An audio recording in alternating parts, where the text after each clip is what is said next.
రాజును కాపాడి ప్రాణాపాయ స్థితిలో ఉన్న మినిస్టర్ నిజం తెలుసుకొని రుద్రాణిని అరెస్ట్ చేయించిన తులసి ఇక డాక్టర్ అయితే హామీ ఇస్తుంది కావ్యకి పాపకి ఎలాంటి ప్రమాదం జరగదు, పాపని నేను కాపాడుతాను, ఆ దేవుడే ఈ ఆపరేషన్ చేయిస్తున్నాడు కాబట్టి ఖచ్చితంగా ఈ సమస్యకి ఒక మార్గం అంటూ కనిపిస్తుంది అంటూ డాక్టర్ అయితే చెప్తూ ఉంటుంది.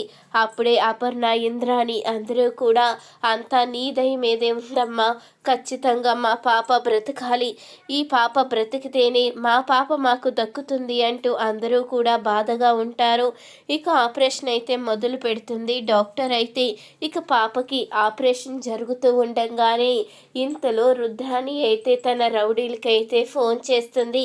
మీరు వెంటనే ఎక్కడున్నా సరే హాస్పిటల్కి వెళ్ళాలి, హాస్పిటల్కి వెళ్ళి అక్కడున్న పాపను చంపేయాలి, పాప ప్రాణాలతో బ్రతకడానికి వీల్లేదు, ఒకవేళ ఆపరేషన్ ద్వారా ఆ పాప చనిపోతే మన చేతికి మట్టంటకుండా మన పని అయిపోతుంది, ఒకవేళ పాప గనుక ఆపరేషన్ జరిగి బ్రతికే ఛాన్స్ ఉంటే మాత్రం మీరు చంపేయాలి అంటూ రౌడీని అయితే పురమాయిస్తుంది రుద్రాణి. ఇక రౌడీలైతే హాస్పిటల్ దగ్గరికి వస్తారు. ఆపరేషన్ జరుగుతుంది కదరా, కొంతసేపు చూద్దాము, ఎలాగో ఆపరేషన్ సక్సెస్ అవ్వకపోతే పాప చనిపోతుందని చెప్పారు కదా మేడం అంటూ ఇక వెయిటింగ్ చేస్తూ ఉంటారు.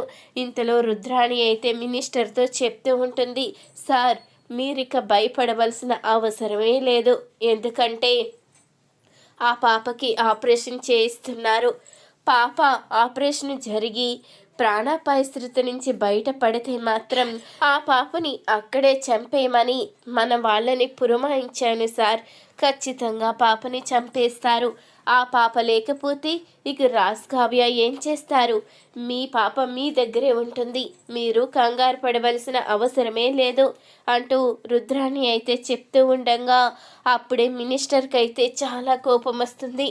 ఏంటి ఇంత దుర్మార్గంగా ఇలాంటి పని చేశావా, పాపని చంపమని చెప్పావా, అసలు నువ్వు మనిషివేనా అంటూ మినిస్టర్ అయితే రుద్రాణి చంపైతే పగలగొడతాడు.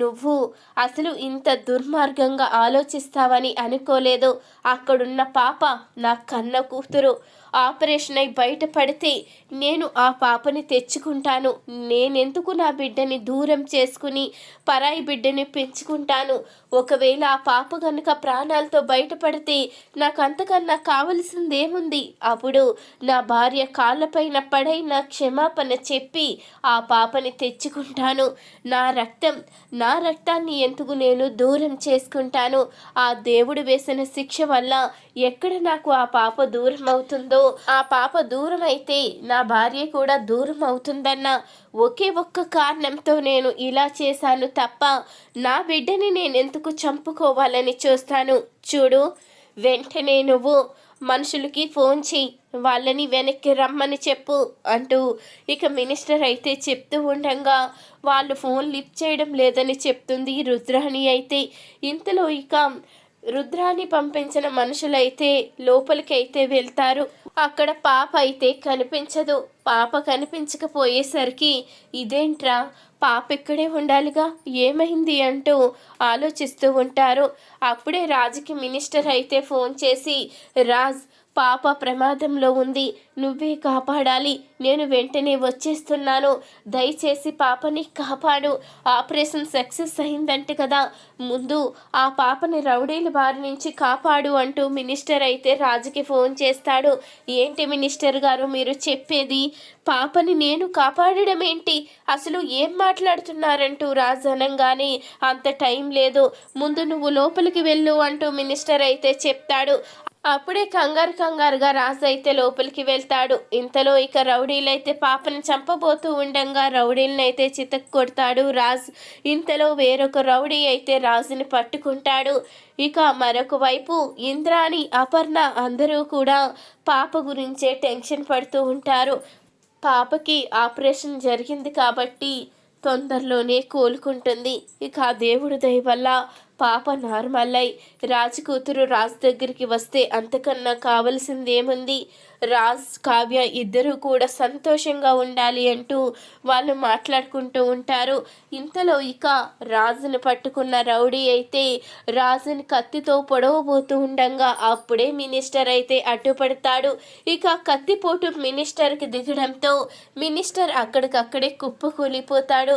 ఇక మినిస్టర్నే పొడవడంతో రౌడీలైతే కంగారుగా పారిపోవడంతో ఇంతలో రాజు అయితే వెంటనే డాక్టర్ని అయితే పిలుస్తాడు. ఇక మినిస్టర్కి ట్రీట్మెంట్ అయితే మొదలు పెడతారు. ఇంతలో ఈ విషయం తెలుసుకున్న తులసి అయితే హాస్పిటల్కి వస్తుంది. ఏం జరిగింది? అసలు ఆయన్ని పొడవాలని చంపాలని చూసింది ఎవరు? నిజం చెప్పండి, ఏం జరుగుతుంది అంటూ అనంగానే అప్పుడే ఇక రాజ్ కావ్య అందరూ కూడా నిజమైతే బయట పెడతారు. నిజం తెలుసుకున్న తులసి అయితే చాలా బాధపడుతుంది. నా భర్త తరపున మీకు నేను క్షమాపణ చెప్తున్నాను, నన్ను క్షమించండి, మీ బిడ్డను మీకు ఇస్తున్నాను అంటూ రాజ్ కావ్య బిడ్డనైతే రాజ్కిస్తుంది. ఇంతలో ఇక మరొక వైపు మినిస్టర్ అయితే ప్రాణాపాయ స్థితి నుంచి అయితే బయటపడతాడు. అప్పుడు ఇక తులసిని అయితే లోపలికి పిలవంగానే తులసి అయితే లోపలికి వెళ్తుంది. తులసి, నన్ను క్షమించు, నేను చాలా పెద్ద తప్పు చేశాను. అది నీ గురించి. నువ్వెక్కడ బిడ్డ దూరం అయితే నువ్వు నాకు దూరం అవుతావన్న భయంతో బిడ్డల్ని మార్చాను. ఆ పాపమే నాకు శాపంగా మారింది అంటూ అనగానే మొత్తం తెలుసుకున్నాను. కానీ ఇదంతా చేసింది ఎవరు అంటూ అనగానే ఇదంతా చేసింది రుద్రాని. ఈ పాపని చంపేసి రాజ్ కావ్యకి శాశ్వతంగా బిడ్డ లేకుండా చెయ్యాలని నిర్ణయించుకుంది. ఇప్పటికే నేను చేసింది చాలా పెద్ద తప్పు. మన పాపనే చంపేస్తాను అంటే ఎలా ఊరుకుంటాను? అందుకనే రుద్రాన్ని చంప పగలగొట్టి ఇక్కడికి కంగారుగా వచ్చేలోపే రాజుని రౌడీలు చంపబోతూ ఉండగా నేను అడ్డుపడ్డాను అంటూ ఇక మినిస్టర్ అయితే తులసితో చెప్పంగానే తులసి అయితే కోపంతో రగిలిపోతూ ఉంటుంది. ఏంటి, మన బిడ్డని చంపాలని చూస్తుందా? దాన్ని వదిలిపెట్టేదే లేదు అంటూ ఇక తులసి అయితే పోలీస్ కంప్లైంట్ ఇస్తుంది రుద్రాణి మీద. ఇంతలో పోలీసులు అయితే రుద్రాణిని అరెస్ట్ చేస్తారు. మీరు నన్ను ఎందుకు అరెస్ట్ చేస్తున్నారు అంటూ అనగానే మినిస్టర్ గారినే చంపించాలని చూసిన నిన్ను అరెస్ట్ చేయక ఏం చేయమంటావు? పద అంటూ పోలీసులు అయితే అంటూ ఉండగా ఇంతలో ఇదంతా చూసిన రేఖ అయితే మమ్మీ ప్లాన్స్ అన్నీ నమ్ముకుని నేను నాశనం అయిపోయాను. రాజుబావని సొంతం చేసుకోవాలి అనుకున్నాను, అది కుదరలేదు. రాజ్ కావ్య ఇద్దరిని దూరం చెయ్యాలి అనుకున్నాను, అది కుదరలేదు. మమ్మీ వేసిన ప్లాన్స్ అన్నీ ఇలాగే ఏడుస్తాయంటూ రేఖ అయితే అనుకుంటూ ఉంటుంది. ఇంతలో ఇక రాజ్ కావ్య ఇద్దరు కూడా మినిస్టర్ని చూడ్డానికి లోపలికి అయితే వెళ్తారు. అప్పుడే ఇక రాజ్ కావ్యకి మినిస్టర్ అయితే క్షమాపణ చెప్పి మీరు నన్ను క్షమించండి, మీకు చాలా అన్యాయం చేశాను, మిమ్మల్ని చాలా బాధ పెట్టాను.